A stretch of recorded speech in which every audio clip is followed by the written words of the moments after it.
সকলোলৈকে নমস্কাৰ জনাইছোঁ আৰু মোৰ নতুন এটা ভিডিঅ'লৈ আপোনালোকক স্বাগতম জনাইছোঁ। এয়া চাওক কিমান ধুনীয়া ভাতকেৰেলা হৈ আছে। আজি এই ভাতকেৰেলা মই ছিঙিবলৈ আহিলোঁ। এয়া আগবিলাকো বহুত ধুনীয়া ধুনীয়া হৈ আছে। এতিয়া ইয়াত মই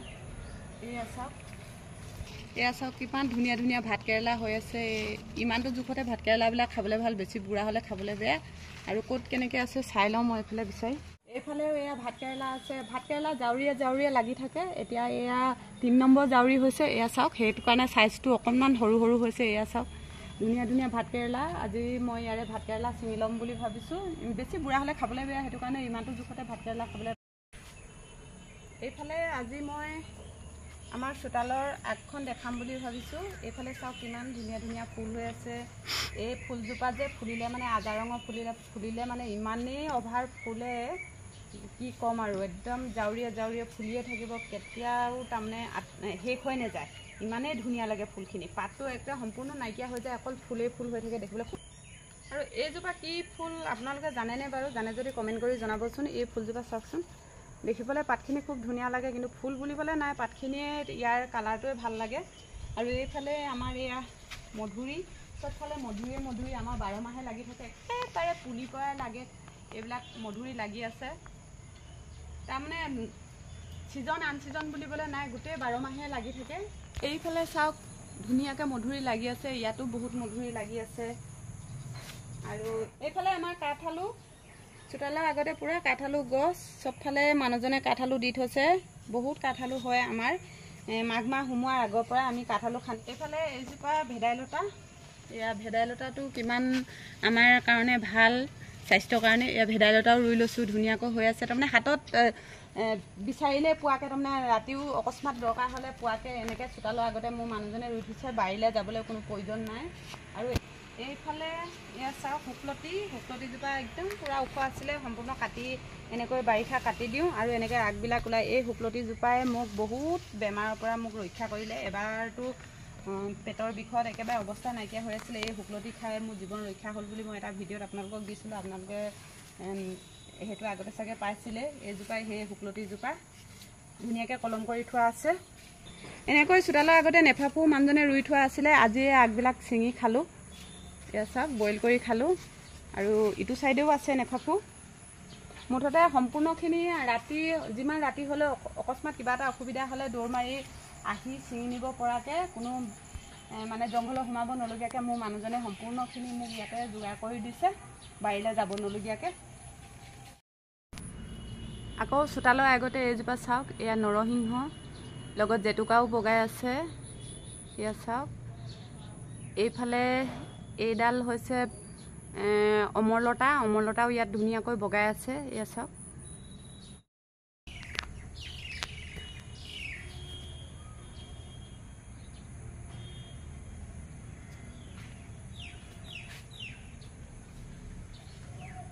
এইফালে চাওক, এয়া অপৰাজিতাও বহুত ফুলি আছে।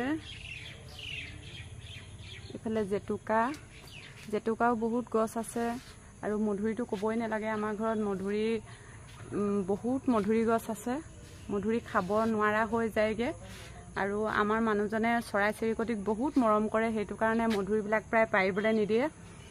ঘৰত যেতিয়া নেখাওঁ, মানুহে বিচাৰি আহিলে দিওঁ, নিদিয়াকৈ নাথাকোঁ, চবকে দিওঁ। আৰু ইমানেই অভাৰ মধুৰি লাগে যে মানুহক দিও শেষ কৰিব নোৱাৰোঁ। গতিকে আমাৰ মানুহজনে কয় চৰাই চিৰিকটিয়ে খাব। চৰাই চিৰিকটিয়ে বহুত মানুহক আশীৰ্বাদ দিয়ে। সিহঁতেনো ক'ত কি বিচাৰি পায়, সেইটো কাৰণে চৰাই চিৰিকটিৰ কাৰণে তেওঁ থাকিবলৈ দিয়ে। ধুনীয়া ধুনীয়া পকা যেতিয়া মধুৰি লাগে, তেতিয়া চবফালে ইমানেই বাদুলি হয়। কিন্তু কিছুমান মানুহে বাদুলিখিনি জাল মাৰি ধৰিম বুলি কয়। আমাৰ মানুহজনে নিদিয়ে, খং কৰে, কি প্ৰয়োজন পৰিছে বুলি। মোৰ ঘৰত চবফালে চাওকচোন, এইফালে ইয়াত কপৌ চৰাইও বাঁহ লৈ আছিলে। এইটো চাওকচোন, ধুনীয়াকৈ কপৌ চৰাই বাঁহ লৈ আছিলে। তাত ধুনীয়া ধুনীয়া সৰু সৰু 2টা পোৱালি আছিলে। আৰু ঘৰলৈ অহা আলহীয়ে দেখিব বুলি, ওচৰ চুবুৰীয়া দেখিব বুলি আমাৰ ল'ৰাটোৱে একেবাৰে লুকুৱাই থয়, মানে কোনোবাই আহি সিহঁতক মাৰিব বা কিবা কৰিব ঘৰত নাথাকিলে বুলি। এইফালে আমাৰ আমলখিজোপা, এই আমলখিজোপা আৰু জবাজোপাৰ মাজত ৰাতি হ'লে পূৰা ডাউকখিনি আহি ৰাতি ইয়াত থাকেহি। একদম সন্ধিয়া হোৱাৰ লগে লগে ডাউকবিলাকৰ চিঞৰ বাখৰ আৰম্ভ হৈ যায়। এয়া চাওকচোন, এয়া মই কোনো জংঘলত বা হাবিৰ মাজত আছোঁ বুলি নাভাবিব। এই চৰাই বাঁহবিলাক দেখি। এয়া হৈছে আমাৰ ঘৰৰ বাৰান্দাত একেবাৰে ঘৰৰ দৰ্জাখনৰ মুখতে টিপচী চৰাই বাঁহ, বহুত বাঁহ লয় টিপচী চৰাই, পোৱালি উৰুৱাই লৈ যায় আকৌ আহে। এই চাওক, ইয়াতে চৰাইজনী উৰি গ'ল, কণী পাৰি থোৱা আছে, ভিতৰলৈকে একেবাৰে দেখুৱাব পৰা নাই, আন্ধাৰ হৈ আছে। এয়া চাওক, এইজোপা বাৰান্দাতে আছিলে ফুলগছজোপা, আৰু যি চৰাই বাঁহ লোৱাৰ কাৰণে আমাৰ মানুহজনে কাটি দিয়া নাই। এয়া চাওক, পুৰা বাঁহ, এটা দুটা নহয়, 5-6টা বাঁহ। এইজোপা আকৌ চোতালৰ আগতে এইজোপা ফুল বাঁহ চাওকচোন, ধুনীয়াকৈ মানুহজনে এনেকৈ কাটি থৈছে ফুলবাহজোপা। এইকেইদিন কটা নাই, বৰষুণ বতৰ হৈ আছিলে কাৰণে এই ফুলবাহজোপা বহুত পাত হৈ গৈছে। আৰু ইয়াতো চাওক, ইয়া ভিতৰলৈকে দেখুৱাব পৰা নাই, ইয়াতো আছে ইয়াৰ টিপচী চৰাই বাঁহ। ইয়াত চাওক, ইয়া সিহঁতৰ বাঁহটোৰ দৰ্জা মুখটো, ইয়াত চাওক পোৱালি সোমাই আছে, সৰু সৰু মৰম লগা টিকলা টিকলা পোৱালি আছে, আপোনালোকক দেখুৱাব পৰা হোৱা নাই। এজনী মেকুৰী আহি পিনি ইমানেই সৰ্বনাশ কৰি যোৱা অলপ দিনৰ আগতে যিখিনি চৰাই বাঁহ লৈছিলে, তেতিয়া পোৱালিবিলাক একেবাৰে আজুৰি বাঁহটো ভাঙি পেলাইছিলে। ইয়াত চাওক কিমান ধুনীয়া হৈ আছে, ক'বলৈ বাকীয়ে নাই। ইজনীৰ পিছত সিজনী, ইজনীৰ পিছত সিজনী চৰাই আহে, কণী পাৰে। আৰু এইফালেও চাওক, এয়া ঘৰৰ মুখৰ চালিখনতো এয়া এনেকৈ লৈ আছে, চবফালে চৰাই বাঁহ চাওকচোন। ইয়াতো এয়া টিপচী চৰাই, এইয়া চৰাই বাঁহৰ মুখ, বাঁহটোৰ এয়া দৰ্জা মুখটো। এয়া চাওক, ইহঁতৰ সন্ধিয়া হোৱাৰ লগে লগে ইহঁতৰ কোলাহলতে বহুত ভাল লাগে থাকি। এয়া আমাৰ ল'ৰাটো একো নকৰে, আৰু মানুহজনেও কাকো চুবলৈ নিদিয়ে, আমিও মানুহক নেদেখুৱাওঁ আৰু চুবলৈ নিদিওঁ। এয়া চাওক, আমি মানে আলহী অহাৰ লগে লগে সতৰ্ক হৈ যাওঁ, অকস্মাত নেকি বাঁহটো কোনোবাই ভাঙি দিব নেকি, দেখি কিবা ক'ব নেকি, কৰিব নেকি, এনেকুৱা এটা ভাৱ হয়। সেইটো কাৰণে আমি চায়ে থাকোঁ, মানুহ অহাৰ লগে লগে মানুহে কি ভাবে নাজানো আৰু, চৰাইখিনিয়ে ভয় খাব বুলি। এয়া চাওক, মেকুৰী উৎপাত হওঁতে চৰাইখিনিয়ে বহুত ভয় খাইছিলে, সেইটো কাৰণে এতিয়া আমি বহুত সাৱধানে সিহঁতক চাই থাকোঁ। এয়া চাওক, ভাতকেৰেলা ছিঙিবলৈ গৈ আপোনালোকক আমাৰ চোতালৰ আগফালটো গোটেইটো দেখালোঁ, আৰু বাৰীখনত কি কেনেকৈ আছে আগফালে চোতালৰ আগত সেইখিনিও দেখালোঁ। আৰু এতিয়া তাৰে মই কেইটামান ভাতকেৰেলা ছিঙি লৈছিলোঁ, আৰু এইকেইটা ভাতকেৰেলা আৰু দুটামান ছিঙি লৈছিলোঁ। ইয়াৰে মই 2টা লৈছোঁ ভাতকেৰেলা, এফালে কাচকল এটা লৈ লৈছোঁ, এইফালে পিঁয়াজ 2টা লৈ লৈছোঁ, মিডিয়াম চাইজৰ 2টা পিঁয়াজ, আলু এটা লৈছোঁ, আৰু নহৰু, আদা আৰু কেইটামান কেঁচা জলকীয়া আৰু এটা পকা জলকীয়া, এইকেইটা লৈ লৈছোঁ। আৰু এইফালে চাওকচোন, ধুনীয়া ধুনীয়া নদীৰ মাছ, এই মাছকেইটা চাওকচোন কিমান ধুনীয়া, বহুত ধুনীয়া এইকেইটা। এই মাছকেইটা খাবলৈ খুবেই ভাল লাগে, একেবাৰে তাজা হৈ আছে। এই মাছকেইটাও লৈ লৈছোঁ, আৰু ধুনীয়াকৈ মই এই মাছকেইটাও ধুনীয়াকৈ বাছি চাফ চিকুণ কৰি মেলি লওঁ। আৰু এইফালে এই পাচলিকেইটাও ধুনীয়াকৈ কাটি মেলি লওঁ।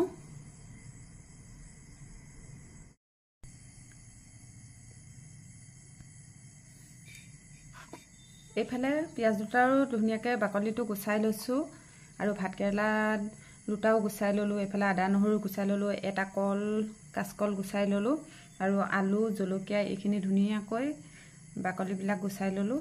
এতিয়া আদা নহৰু আৰু পিঁয়াজখিনি মই একেলগতে খুন্দি ল'ম, এইখিনি ধুনীয়াকৈ মিহিকৈ খুন্দি ল'ম। আৰু এইফালে এয়া কাচকলটো এনেকৈ দীঘল দীঘল কৰি লৈছোঁ। এয়া চাওক, এতিয়া মিহি মিহিকৈ কাটিম, আলু কটা লেখীয়াকৈ কাচকলটো এনেকৈ কাটি ল'ম।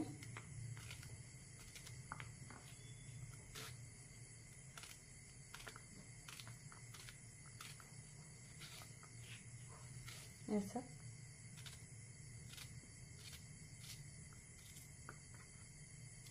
অকণমান ডাঙৰ হৈছে, এইটো কাটি লৈছোঁ। এইফালে ভাতকেৰেলাটো মই এনেকৈ কাটি ল'ম।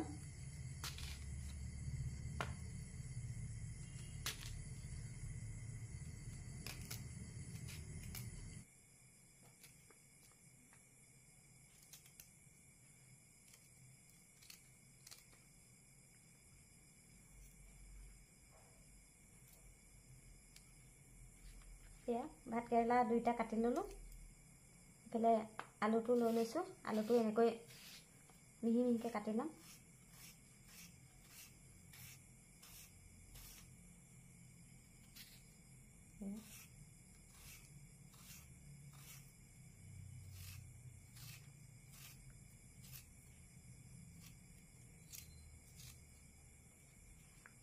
আলুটো কটা হৈ গ'ল। পিঁয়াজ মই এটা এনেকৈ মিহি মিহিকৈ কাটি ল'ম আৰু এটা পিঁয়াজ বাকী থকাটো সেইটো মই পিচি ল'ম মিহিকৈ।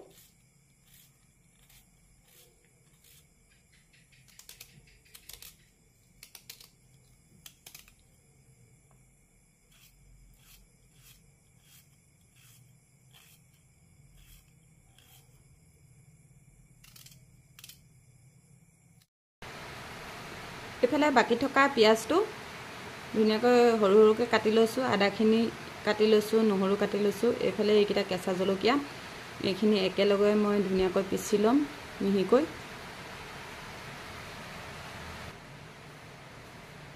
ইয়াতে কেইটামান বগা সৰিয়হ লৈ লৈছোঁ। বগা সৰিয়হকেইটা ধুওঁতে ইয়াতে কেইটামান জিৰাও থাকি গ'ল। ইয়াত চাওক, এইকেইটাও ধুনীয়াকৈ পিচি ল'ম ইয়াৰ লগতে।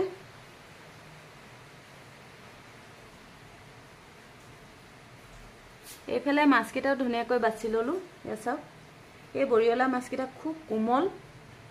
বেছি টাইম ইয়াক চুই থাকিলে মানে পেটটো গেলি যায়, গতিকে বেছি চোৱা মেলা কৰা নাই। লাহেকৈ ধুই এনেকৈ থৈ দিছোঁ।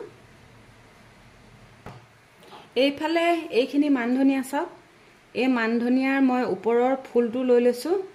যেতিয়া নেকি বুঢ়া হৈ ফুলটো ফুলে তাৰে এই ফুলটো লৈ লৈছোঁ। এই ফুলৰ গোন্ধটো এটা সুকীয়া গোন্ধ, খুব ধুনীয়া লাগে। এই বুঢ়া ফুলটো মই লৈ লৈছোঁ। এই চাওক, একেবাৰে কাঁইট। এইটো ধুনীয়াকৈ মই মিহিকৈ পিচি ল'ম। আৰু ইয়াতে অকণমান হালধি দি লৈছোঁ, নিমখ দি লৈছোঁ। আৰু এইকেইটা জলকীয়াকেইটা ফালি লৈছোঁ। জলকীয়াকেইটা এতিয়া নিদিওঁ, এইখিনি ধুনীয়াকৈ সানি ল'ম।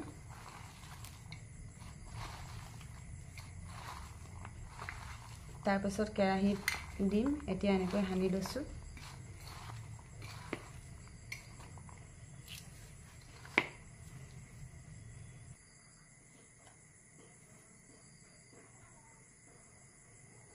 এতিয়া এইখিনি পিচি থোৱা আদা, নহৰু, পিঁয়াজ আৰু সৰিয়হখিনি দি লৈছোঁ। এইখিনিও ধুনীয়াকৈ এনেকৈ সানি ল'ম।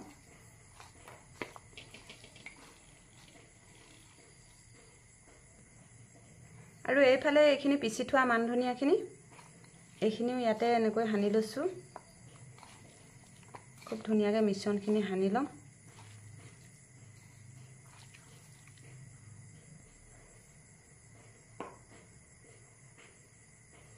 মান ধনিয়াটো অলপ সৰহকৈ দিওঁ, তেতিয়া ইয়াৰ সোৱাদটো বেছি বাঢ়ে। সেইটো কাৰণে মান ধনিয়াটো অলপ সৰহকৈ দি লৈছোঁ। আৰু এতিয়া ইয়াতে মই কেঁচা মিঠাতেল দিম।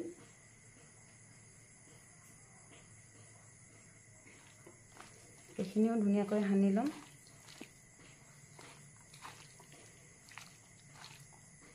এইখিনি চাওক, খুব ধুনীয়া হৈছে।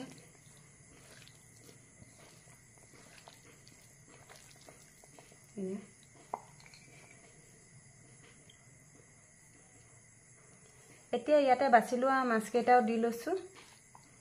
এইকেইটাও ধুনীয়াকৈ সানি ল'ম।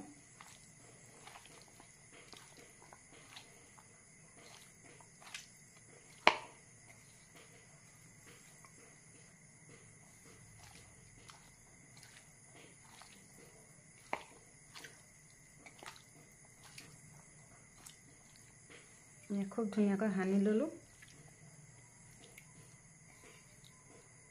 আৰু ইয়াতে এয়া নেমু এফাল, এই নেমু ফালো চেপি ল'ম। মই ইয়াত বিলাহী নিদিওঁ, সেইটো কাৰণে নেমু দিছোঁ।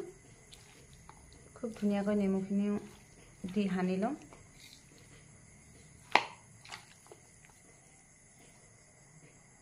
ইয়াতে ফালি থোৱা কেঁচা জলকীয়া কেইটাও দি লৈছোঁ। জলকীয়া বৰ বেছি নিদিওঁ।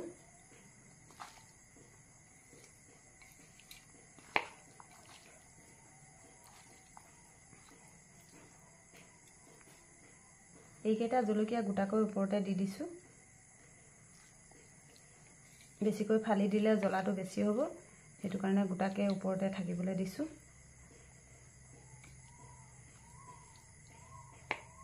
এইখিনি মিশ্ৰণখিনি ধুনীয়াকৈ সানি ল'লোঁ।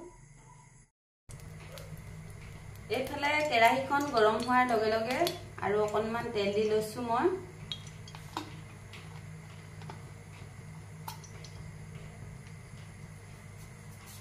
ইয়াতে এতিয়া এই সানি থোৱা মাছৰ মিশ্ৰণখিনি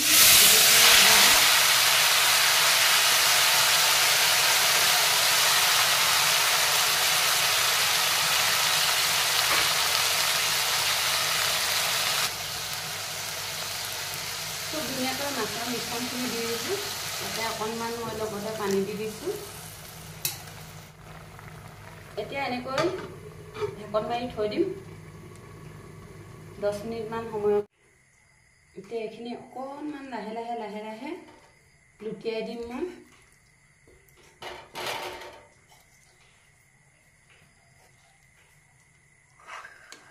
এই বৰিয়লা মাছটো বহুত কোমল।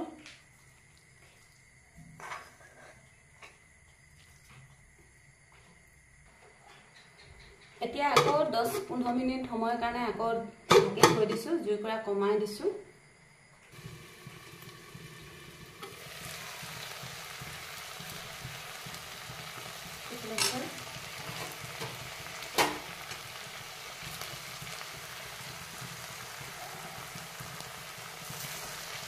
খুব ধুনীয়া গোন্ধ ওলাইছে, ইমান ধুনীয়া। এতিয়া আলুটো ধুনীয়াকৈ সিজিছে। আলু